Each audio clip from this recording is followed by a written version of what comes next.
በአንድ ወር ጊዜ ውስጥ ይጠናቀቃል ተብሎ የነበረው የሀገራዊ ምክክር ጉባኤ በተያዘለት ጊዜ ሰሌዳ መሰረት እየሄደ አለመሆኑን የሀገራዊ ምክክር ጉባኤ አስታውቋል። ኮፒ ሊንክ ሼር ማድረጋችሁን አትርሱ። አዲስ በመሆናችሁ ደግሞ ፎሎ ማድረጋችሁን አትርሱ። የኢትዮጵያ ሀገራዊ ምክክር ጉባኤ ለኢትዮጵያ ኢንሳይደር እንደገለጸው እስካሁን በጉባኤው የተጠናቀቁ አጀንዳዎች ከሚቀጥለው ሳምንት ጀምሮ 500 ተመካካሪዎች ለሚይዙ 8 ቡድኖች እንደሚቀርብ ኮሚሽኑ አስታውቋል። ከሁለት ሳምንት በፊት ሐምሌ 8 በይፋ የተከፈተው የሀገራዊ ምክክር ጉባኤ አጠቃላይ ሂደቱ ይወስዳል ተብሎ የተገመተው ጊዜ 3 ሳምንት ብቻ ነበር።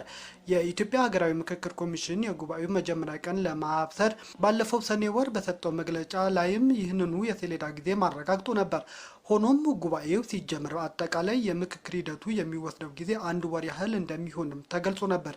በንዑስ ቡድኖች ተከፋፍለው በ8 ዋነኛ አጀንዳዎች ላይ ሲመካከሉ የቆዩ ተሳታፊዎች የወሰዱት ጊዜ አስቀድሞ ከታሰበው የዘገየ እንደሆነም ኮሚሽኑ አስታውቋል። በተቀመጠው የጊዜ ሰሌዳ እየሄደ ነው የሚል እምነት የለኝም ያሉት በኮሚሽኑ ኃላፊ የሆኑት አቶ ሙሉጌታም እስካሁን ያለው የጉባኤ ሂደት በጊዜ ሰሌዳው በተቀመጠው ልክ እየሄደ አለመሆኑንም ገልጸዋል።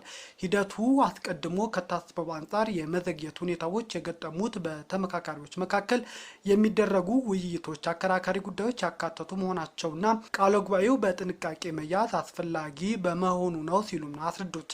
ኮፒ ሊንክ ሼር ማድረጋችሁን አትርሱ።